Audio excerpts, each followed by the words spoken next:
Dana White is now entertaining the idea of a potential rematch between Max Holloway and Ilia Topuria, and this time it could be for 2 belts. After Max's gritty and competitive win over Dustin Poirier last night, where he successfully defended the BMF title, Dana hinted at the matchup in post-fight talks. Even though the BMF belt is seen by most fans as a gimmick, the hype around it, combined with Ilia's lightweight title, could turn this into a massive showdown, according to Dana at least. As usual, Dana didn't reveal much about what's officially next, but he made one thing clear: he's interested. He also gave a pretty blunt update on Jon Jones, and it wasn't the comeback story fans were hoping for. Speaking on the White House event, Dana said he just can't trust Jones in big important moments anymore. It's hard to blame him, to be fair. Jon Jones has been one of the most chaotic and controversial figures in UFC history. Missed fights, failed tests, legal trouble, you name it. And now, Dana's doubt casts serious shadows over any dream return scenario fans were still holding on to. What did you think of UFC 318 last night? What a fight by Dustin and Max in DP's final fight, and believe it or not, it didn't even get Fight of the Night award. 2 fan favorites in the lightweight division, Charles Oliveira and Max Holloway, they both lost to the champion.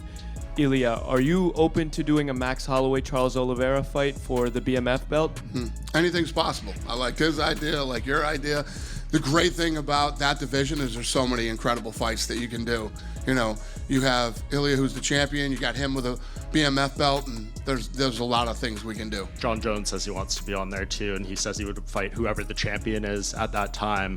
But would you be okay with him like coming back and potentially winning that belt again, and you might have to go through everything? Well, it's not even about him winning the belt. I mean, you know how I felt about him. I can't risk putting him in big positions in a big spot and have something go wrong. Yeah, especially the White House card. I mean, every time we go somewhere and the fans love what's going on, it's a hell of a night for me.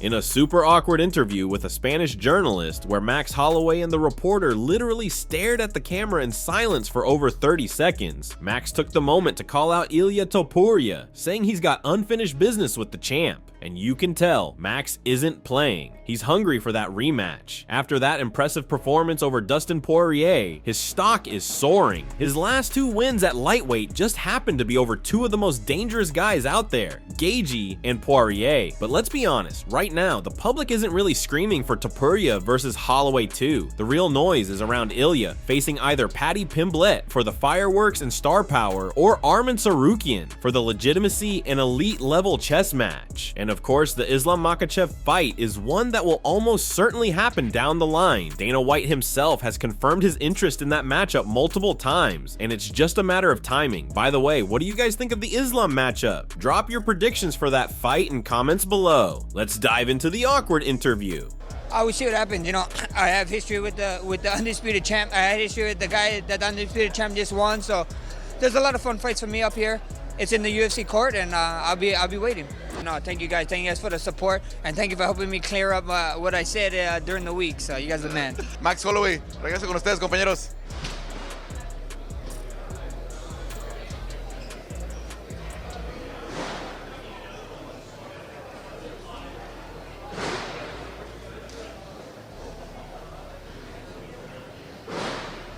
Yeah, our colleagues from the desk said.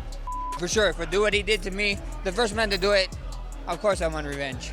Ilia es el único que lo ha noqueado y por supuesto que quiere una revancha. Paulo Costa looked like his old self again at UFC 318, dominating Roman Kopylov in an all-action, entertaining scrap. Sure, he slowed down toward the end of the third and ate a few clean shots, but by then the damage was done. Costa had already put in enough work to secure a clear, decisive win. This was the version of Paulo fans have been waiting for, the vintage Costa who pressures, throws bombs, and puts on a show. And now he's promising a serious title run, but what might be fueling him even more than a belt is his obsession with settling the score with Khamzat Chimaev. Right after the fight, Costa grabbed the mic and went off, calling out Khamzat and vowing to hunt him down over the infamous DMs to his wife. I'm back, motherfuckers. Hey, Gume Chechen. You can hide as much as you want. When you cave, I will bring you from there.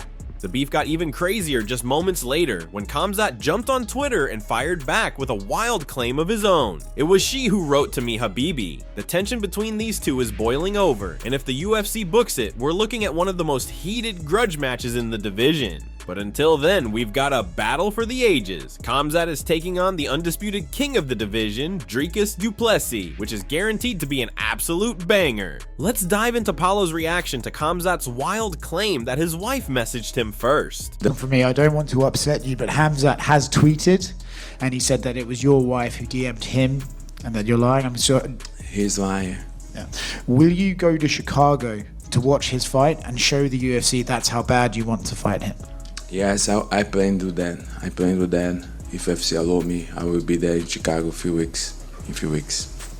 And my confidence, I need to work, more on that, because this is the very first fight after these 2 losses. I gotta regain the confidence.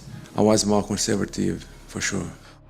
Jon Jones has reacted after UFC CEO Dana White shut down the idea of his dream comeback on the historic White House card. During Saturday night's press conference, Dana made it clear that Jones won't be part of the event, despite Jones recently expressing strong interest in it. The next morning, Jon took to Twitter to release a statement saying he was a little disappointed but still hopeful. He reminded fans that he's staying in the drug testing pool and staying ready. Jones also doubled down on how much this opportunity meant to him. I heard the comments made at last night's press conference. While I was a little disappointed, I'm still in the UFC's drug testing pool, staying sharp and continuing to train like a professional. I'll be ready for whatever comes next. In a recent interview, I shared that the opportunity to fight at the White House gave me something deeper to fight for, a why that goes beyond paychecks or belts. Fighting for my country gives me a greater purpose. So for now, I'll keep grinding, stay patient, and stay faithful. I'm ready to fight on July 4th.